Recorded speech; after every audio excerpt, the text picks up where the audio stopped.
Hi everybody, thank you for joining me on my YouTube channel. It's Adam Bushnell the author, and we have Belle the dog as well. Joining us for chapter 12 of Quests in Epica. I am having to bribe her with treats to be here, but I'm sure she's enjoying it anyway. Are you enjoying it, Belle the dog? Okay, let's wait and see. She'll probably pop off in a minute. Anyway, let's have a think about what's happened so far. So far, Emily discovered the squeak habit, her fluffy pet, but it didn't remain her pet for very long because her neighbour Don rolled a giant rock and off went the squeak habit to a land called Epica. Meanwhile, Emily started to do weekend detentions looking after her teacher's pony who farted. While she was there, along came a crazy creature called the Mayor of Diomedes to eat her. Don turned up, dressed as a knight, sort of, and rescued her from the mayor and said that this horse had come from Epica as well.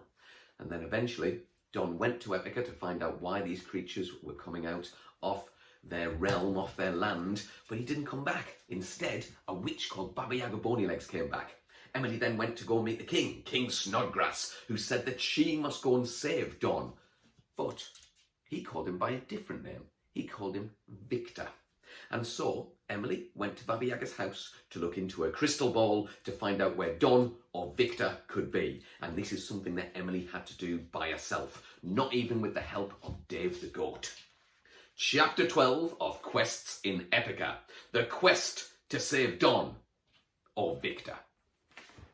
Emily and Dave stepped forward for a closer look. Baba Yaga moved her hands fluidly over the crystal ball. She muttered words in a strange language that Emily could not understand. Pink clouds formed inside the orb. They floated merrily around and then began to move. They parted like curtains on a stage, and there was Don. He was trapped in a large cage inside a dark cave.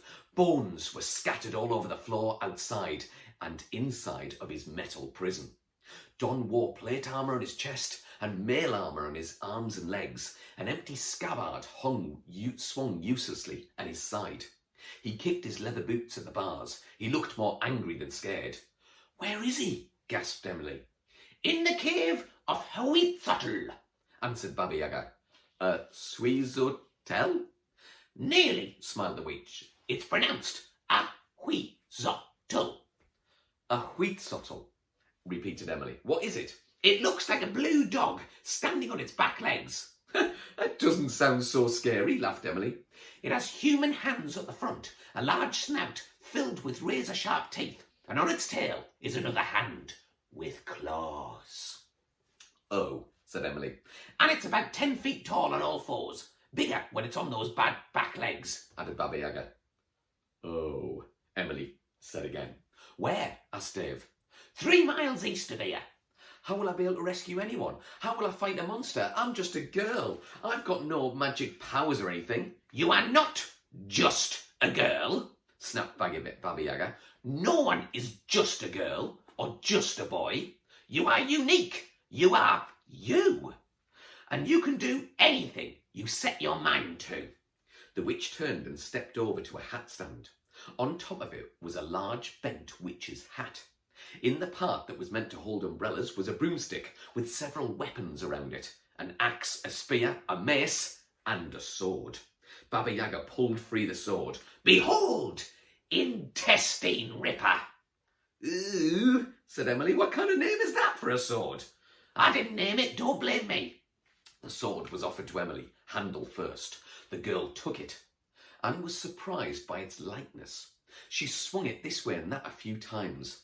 "Intestine Ripper is a good sword for a hero on a quest," laughed Baba Yaga. "But be careful with it," the witch continued, "for it is a magical sword." "Ooh," said Dave, "what can it do?" "It can light up in the dark," Baba Yaga said dramatically. "What use is that?" laughed Dave. "It'll help you find things," snapped Baba Yaga. "In the dark." "Great." Dave rolled his eyes. Emily was still swinging the sword. "Right, you're all set then," the witch suddenly said. "Off you pop."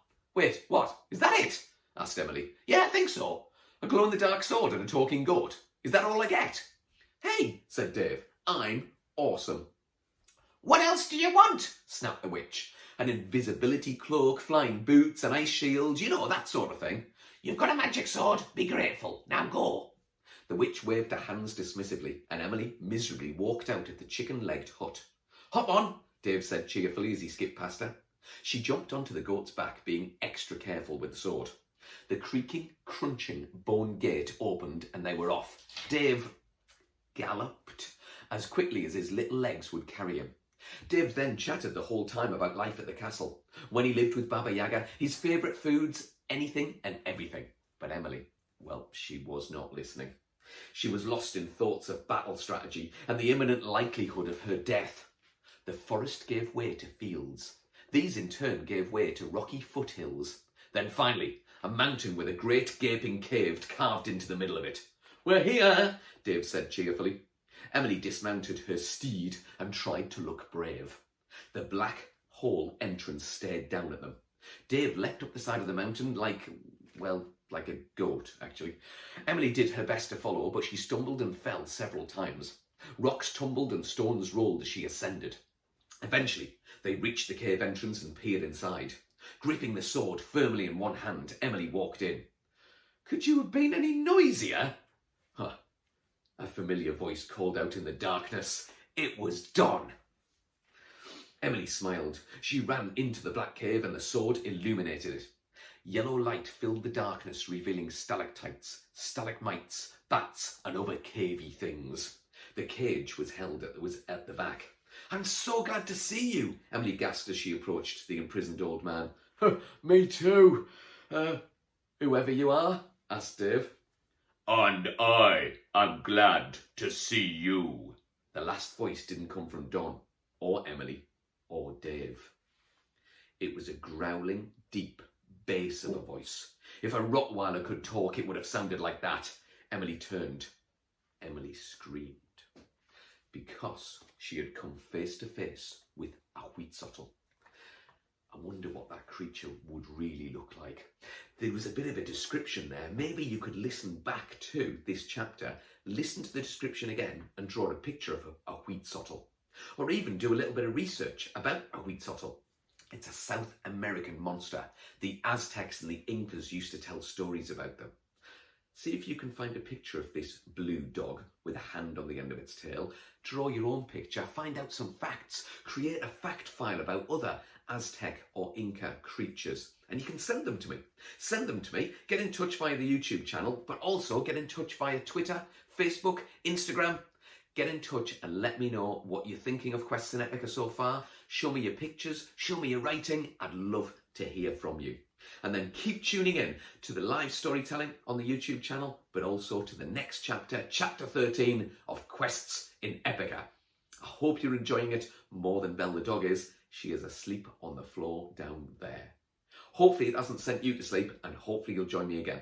Okay, everybody, bye for now, and thanks for watching Quests in Epica.